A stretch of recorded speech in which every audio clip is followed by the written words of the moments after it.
Boa tarde a todos, cumprimento as pessoas que nos acompanham, Vossa Excelência, senhor presidente, os demais deputados presentes no plenário, senhores funcionários.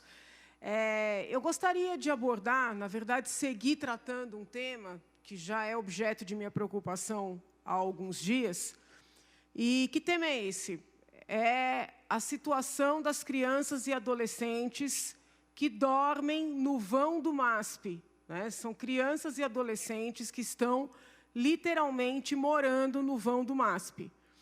Eu venho falando sobre esse assunto nas minhas redes sociais, já trabalhei esse tema aqui, nesta tribuna, e, paralelamente, né, ao trabalho que aparece, eu venho realizando reuniões, tenho feito contatos, expedido ofícios, todos em torno desta questão.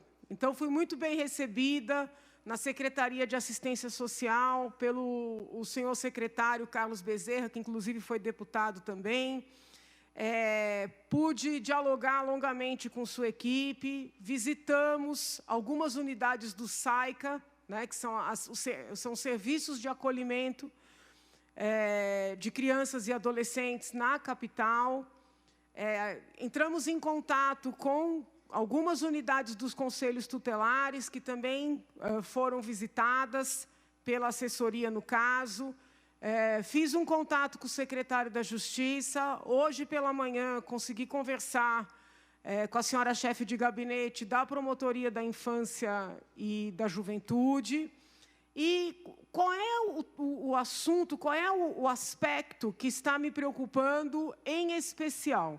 Né? Para além, obviamente, da situação dessas crianças e adolescentes, que eu quero deixar muito claro, estão nas ruas sem a companhia de nenhum adulto. Né? Então, não são aquelas crianças e adolescentes que estão nas ruas acompanhados de seus pais, né, de um avô, de uma avó, de uma família. Que é uma situação de vulnerabilidade, sim, mas eu estou falando de crianças e adolescentes completamente sós. O que é que está me intrigando nesta problemática? Todas as autoridades com as quais eu já consegui conversar, né, de maneira muito cordata, dizem o seguinte: doutora, a sua preocupação é procedente, a sua preocupação também é a nossa preocupação. Nós estamos buscando uma solução, mas, e aqui é que vem a questão, nós não podemos tirar essas crianças e adolescentes das ruas, levando-as para os serviços de acolhimento. Nós precisamos convencer que essas crianças queiram ir para esses serviços por conta própria. E mais, se convencermos, uma vez dentro do serviço, se a criança quiser sair, ou o adolescente, e voltar para o ambiente onde ele se encontrava, nós não podemos fazer nada. Quando eu indaguei, mas meu senhor, minha senhora, que foram vários, tá? Não foi uma pessoa só, não, nenhum órgão só. O ECA determina a proteção integral de crianças e adolescentes, sobretudo em situação de vulnerabilidade. Inclusive, tem todo um capítulo mostrando os passos a serem trilhados. A resposta que eu recebi foi a seguinte, que se eles tirarem essas crianças das ruas, podem ser representados pelo próprio Ministério Público. Então, eu quero tentar traduzir o que isso significa. Porque, às vezes, essa linguagem técnico-jurídica, né, ela não é compreendida. Pela interpretação que esses agentes públicos estão dando para a legislação vigente, uns, inclusive, disseram: doutora, tem que mudar o ECA. Tem que mudar o ECA para a gente poder tirar a criança da rua e levar para o abrigo. Mas é o contrário. Tirar a criança da rua e levar para o abrigo é a interpretação do ECA.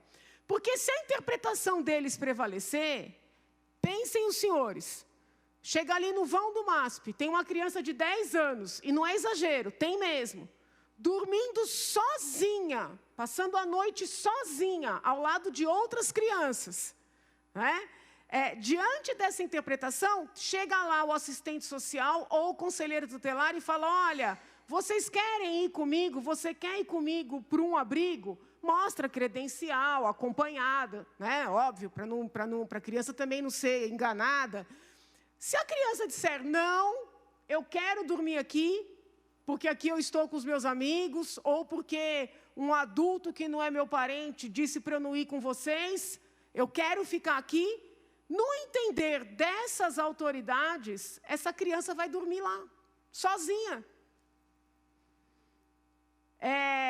Pior, se essa criança vai para o abrigo por livre e espontânea vontade, no dia seguinte, que isso eu constatei, porque eu fui visitar as instituições, se ela quiser abrir o portão e voltar para o MASP, ou ir para a Praça da Sé, para passar o dia inteiro no meio de um ambiente de consumo de drogas, como é aqui na Cracolândia, agora na Praça Princesa Isabel, ninguém pode segurá-la na interpretação dessas autoridades.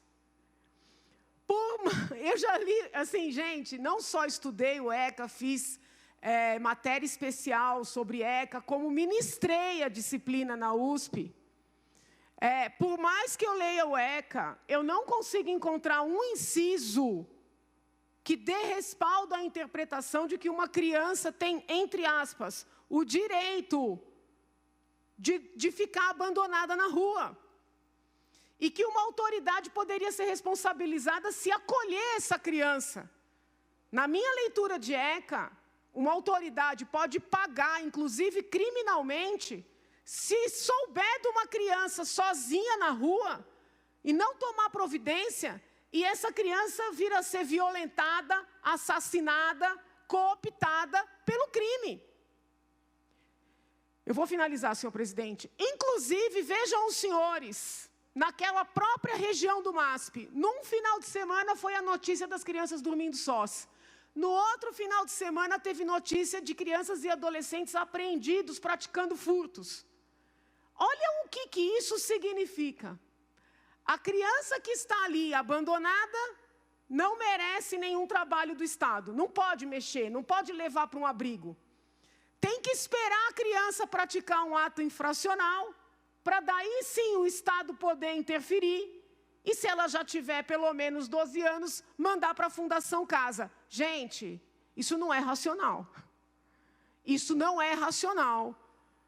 E não tem respaldo jurídico. Então, eu estou aqui colocando publicamente o meu inconformismo, que não é crítica, não é ataque, não é desrespeito, porque eu percebo nesses profissionais um temor real de serem processados por acolher crianças e adolescentes em situação de abandono.